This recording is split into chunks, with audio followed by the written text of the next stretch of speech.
Thank you very much. Thanks, Nomondo. So, thanks for having me, and thanks for that introduction. Digital DNA Unlocked. This is me, Shanaz Trithui, CA, 43 years old, married, ANC, 2 dependents, property investment secure job, and for all intensive purposes, low risk. And what if I had to tell you, this is me? This is me who's been on a journey. Yes, I'm a CA, don't judge me. I'm not wearing gray. I chose black today. I'm diversifying, okay? And I have a family, and the family has taught me that whatever you plan for, what comes next is emergent. And the best thing that you can do is have the confidence to take the next best step. What else? I'm passionate about inclusion. If I come close, is it a bit loud? If I turn, can you hear me? When I turn, can you hear me? Okay. I'm passionate about inclusion, whether it's about literacy or supporting people, resource-poor women. This has taught me that perseverance is where success lies. I'm a hobbyist gardener. To see and understand how a small seed that germinates has everything in there coded to be successful, and all we need to do is look out for the indicators of success to make sure we bring it to its full potential. And what do I do for my day job? Well, this is the exciting part. What I do is think out the box. And like here in this picture, where we've used our biometric software for the delivery of bank cards, it is going beyond what we normally do to create a secure and safe environment. It's taught me that working with people to look at a problem in a different way and get it over the line, suddenly, this is how we do it. And then there's no looking back. So if I'm at a finance conference and telling you who I am, you're probably wondering, why am I doing this? Well, the idea of identity has become a matter in the business place of a checkbox exercise. This is who I am, check, check, check, and we pass the audit, the compliance audit. We've done our KYC. And what I'm going to challenge you today on is that identity is far beyond that. Identity as a value proposition actually is about how we achieve that enriched picture of the individual and give them the opportunity to access the products and services that we really want to provide to them. Sorry, did I press the button? There we go. So it's easy to agree that we all live our lives on our mobile devices. So the digital journey and DNA of our society today is embedded. We can all agree on that. So I'm going to ask you this. So back to my 2 Shanazes. There's the black and white bullet-pointed Shanaz, and then there's the colorful one. And I'd like to say which one is the more compelling. I'm sure a banker would say the one that earns me more money, and I'm going to challenge you on this. We can do enough with that bullet point list, I agree. But is enough good enough for the future profitability? And the future is about knowing what that Shanaz in that picture version desires. She wants to go and understand her identity won't be stolen. She wants to know, and she wants to get to a place where she can go buy a home seamlessly and easily without having the additional admin, to access and gain access to other products and services, buy a home, travel, and maybe if we could be able or empower her to do it well up front in her own hands and own that, there would be ease and a sense of comfort that she can access what she needs. As businesses, we place ourselves in a position where we use digital tools and platforms, and we reduce this colorful picture to the bulleted list. The compelling reasons to create that value and deliver that value has been reduced to processes and optimizations, and really we've displaced the person in this equation. So it's become about how the human fits into the process, right? We all can nod to that. It's about how the human fits into the process and not how the process fits the human. So at Comcorp, we've spent many years looking at how to enable authentication, supplying direct-to-source bank statements, pay slips, embedding biometric tools. And of course, we still do that very successfully. But with all of that experience and know-how, do you know where we've landed? We understand that working with you to commercialize identity opens up a whole new world of revenue and possibilities. So as a country, we formalized identity in order to gain some control. We went through having a register and the ID, and you could go and you can shake hands, and then we got smart cards, right? And now the standard is biometric tools. Okay, and that's the way we do it. You can't deny your physicality. And in the context of South Africa, how many people do we need to identify? In our last census, 60 million people, granted, I've rounded up. 38 of these are over 18, so they can legally transact. That makes 2 out of every 3. 1 out of every 3 of them are employed. So they earn some form of income and have liquidity. And of these 10 million, only 10 million are in the formal sector. So that's 1 out of every 6 people that have some sort of verifiable income, which forms part of those supply of the pay slips I was previously speaking about that we do. And conversely, 5 out of 6 have no evidence of income. And why do I make this point of 1 out of 6 versus 5 out of 6? Well, as our businesses, we have growth pressures, right? We want to become more profitable. We want to seek ways to challenge how we do things and how we grow in this very strained economy. And the smaller that population of economically active, or the people that we count in this population, the more limited our business potential becomes. So the solution lies here in how we really can empower that 1 out of 6, okay? And take account of the other 5 in this process to form part of this active community. We need to identify the proportion of the unbanked population and understand how to begin to include them. And then that 5 out of 6, guess what? We've got their identity. And the cherry on the top is, besides the 10 million, we can start commercializing and earning about how we can identify and share their identity. So let's go back to who we do know. The credit regulator reports 4 million credit applications a month. That makes 48 million a year. Okay, and that is a 1-to-1 ratio for just one application. Never mind in the process the number of times you have to tell them who you are. All of you can nod, like how many times do I need to tell them? Just say 3, times that by 3, 144 million, right? And that doesn't even take into account when you go to insurance, when you have medical, when you go to gain access to office parks, etc. The list can go on. So how many times do we need to verifiably prove who we say we are? Okay, how many times do I need to spell Trithui to people? Okay, for ease, can we just say it's a lot? Sorry, I just have to tell you this. The call centers with my surname are completely stumped. That's part of who I am until I heard your surname and I said, now we've got a whole new level. Okay, so let's be honest. How many times do we need to really prove who we are? So now when we speak about digital identity, this is where we critically analyze how we leverage this to gain access to products and services. So in the US, in Australia, the union between platforms and the ease of funds exchange for digital transformation and inclusion, we can all read a lot about this. It's happening. It's not to happen. It's happening right now, and the evidence can be seen here with all of those names, okay?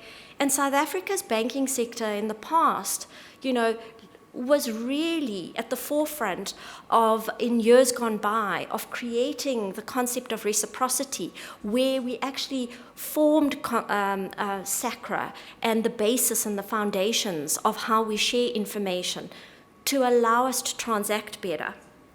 And yet, when I look at that list, I struggle to see where South Africa features. It's expected in 2023, it's expected that from 2023 to 2027, growth in open banking will rocket by 470%. That's from 102 billion today to 570 billion 4 years from now. And this is before even Elon Musk spoke about converting Twitter to X and announced his intention to convert this to a full worldwide electronic platform. And how does this happen? It happens by shifting our thinking. It happens to enable the consumer to identify themselves. And in our hands, it's the opportunity to commercialize that component of the process. So as an industry, we need to see that this can be done, right? And we need to see that we need to keep up, because this is clearly being commoditized in other places in the world. So the conversations we have about interoperable stacks, UX design, customer-centric solutions, well, just to be clear, what I'm putting to you goes far beyond that, okay? Is it possible for one entity to create this? No. I'd like to have a discussion and be challenged on that. But right now, what I'm asking you is are you having those discussions in your companies? And are you welcoming the know-how to make sure that you can make this happen? So earlier, I mentioned a couple of truths that we tell ourselves, and the truths that we keep defending. And we need to question these truths in order to create this change of how we operate, in order to make identity the center of it all. And so let's test a few of these. I can't take credit for them, but I do quite enjoy testing what we think. Technology is the barrier to entry, okay? I see mobile voucher stations around every corner. I mean, I can tell you about a whole lot of history and technology stacks that we have in our own company. But from emergent platforms such as Mukuru or ePesa that is thriving across the continent, economies are being grown on technology and offer the opportunity to bank the unbanked. Okay, so we should question this. The informal sector is irrational. Okay, stokvels. Self-managed, self-organized, and far from chaotic. Different from the way we quantify things in Excel, but very real and very much alive. Informal, yes. Irrational, no. The informal sector will wait for regulation. Be it a thriving informal trader or the taxi industry, there's little to stop the needs and the tide of needs and how we are going to actually fulfill them, okay? So whilst we wait, we literally see that potential revenue passing us by, okay? Low-income earners are bad credit. Did you know that M-KOPA in Kenya does 365 repayments? They've got a product where those bodas, what we call tuk-tuks, the person at the end of the day, depending on their takings, gets the opportunity to pay them back on a platform. And so what we have is we have low-income earners that are living hand to mouth, that are desperate and have the greatest need to make it happen, okay? Whereas someone like you and me, we actually are the credit risks in all respect. Let me speak about me. I've got options. I've got the ability to go pay a lawyer. I've got an opportunity to go elsewhere and find a different way to make what I need happen, given my access to resources. And value extraction, when you think about the 1 in 6 that we talk about, that we referenced earlier, do you really believe the way we do business today will sustain us infinitely? Okay. So this all adds up to me saying technology is not just a tool. It's a reflection of our social challenges. And it's up to us to make this a reality. Okay? So can it be done? Well, ComCorp 3 decades ago solved a social challenge. People needed money. And so came about the advanced commission business, and then submitting home loan applications without the pain of doing it over and over again. And it thrives today. And similarly, in 2011, the wasteful admin and fraud risk that was related to the sharing of bank statements. Okay? However, ComCorp, in collaboration with the banks, went ahead and said, let's form an association that allows for this authentication, direct to source. And the Secure Data Exchange, 26 million transactions later, with a commercial model, thrives. And now we see direct to source payslips. These are social challenges that consumers face. How do I get this? As businesses, we need to make sure it's authentic. So it is about the challenges and how we're bringing those platforms. So I'm not trying to just evangelize tech and identity. I'm stating that our ability to open our product services to greater population is possible, and our ability to confirm identity for others via an exchange platform can be commercialized.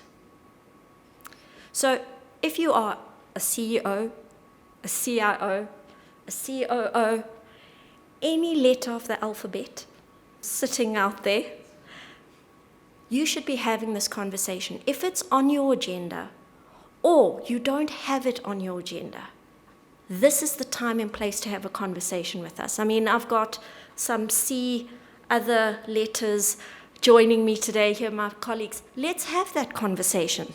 Let's understand how it's on your agenda and you can make it a reality. So, at a high level, I really am better at technology than the setup over here, okay? I assure you.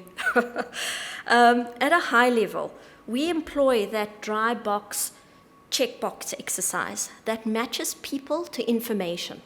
If it's there, great. If it's not there, we decline, and so the cycle of going back and forth to get the information starts. That's all, it's all too familiar. And who actually does a disadvantage at the end? It's the consumer, the very person you're trying to capture and create the value, not only for your business, but for them. Okay? Where we should be going is where people are at the center of it. Okay? And that's the picture that I have on the left. And within their control is their identity, the ultimate disclosure, relying on their chosen platform. In most cases, it can be an entity amongst us that holds their identity on their behalf. But what happens is that they are in control, and requesters, whoever they may be, it could be medical, education, access control, travel, other insurance, another bank, they are driven to the need to confirm who this person is. And we, as ComCorp, with authentication and consent, are in a position to commoditize this with you. Okay? The key is consent, and the technology is ready and waiting. It's one person, one exchange, and amongst us, immeasurable potential in our hands to make it happen. So before I share some next steps, I ask you to keep some of these lessons or concepts top of mind. Grace Hopper, so she was a famous programmer, and you can look it up. And she said the most dangerous phrase that we have in our language is, "We've always done it this way." And so that also goes according to what is iterative versus first principles. Iterative is about building these processes one on top of each other and taking those steps. And where we found ourselves here is that we've got process upon process, and we're plugging in and we're creating complexity for the consumer at the end. And instead of solving for that, as a community, we should step back and say, what are the first principles? What should we be doing? How do we re-look at this and remove all of that noise? Okay? Do we want that platform where we're just matching and process upon process? Or do we want to step back and say, how can we do it better? Okay?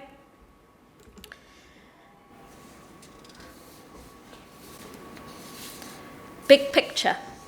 Love this. A sliced pie only goes so far, but working together and understanding that as a community, eliminating duplication within a single organization and understanding the role of digital identity it unlocks a whole commercial opportunity. And it only can be done if we step back and we have a look at it from a bird's eye view. And finally, competitive collaboration. I think this is an emergent term. It's to Mo's words, it could be a cliche, but it's fundamental to our survival. We should play to our strengths and work together instead of competing. We can leverage each other's strengths for all of us to benefit from there. And if we don't do this, we're never going to unlock that market potential. And we are set to lose more if we don't wake up to the reality that the human wants to own their journey.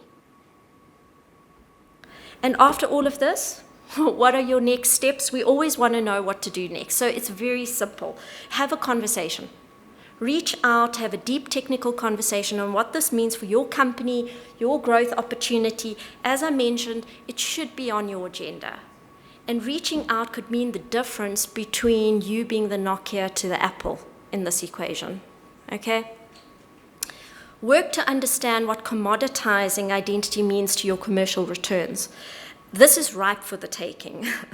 Knowing how it's been done and how we tackled, even at Comcorp, permission sharing models for the benefit of the DEA, of our various different other products, payslips, etc., is a sure way to get a handle on what is possible going forward.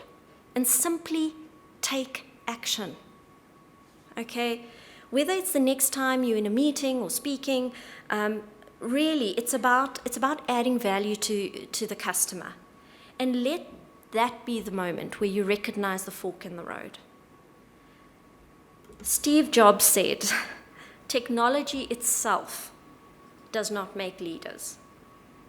Technology only amplifies the leadership. So on that note, on behalf of Comcorp, I really look forward to having conversations with many of you. I've met some of you, and I really would look forward to see how technologies could work together so we can create that leadership for our future and for our business. Thank you.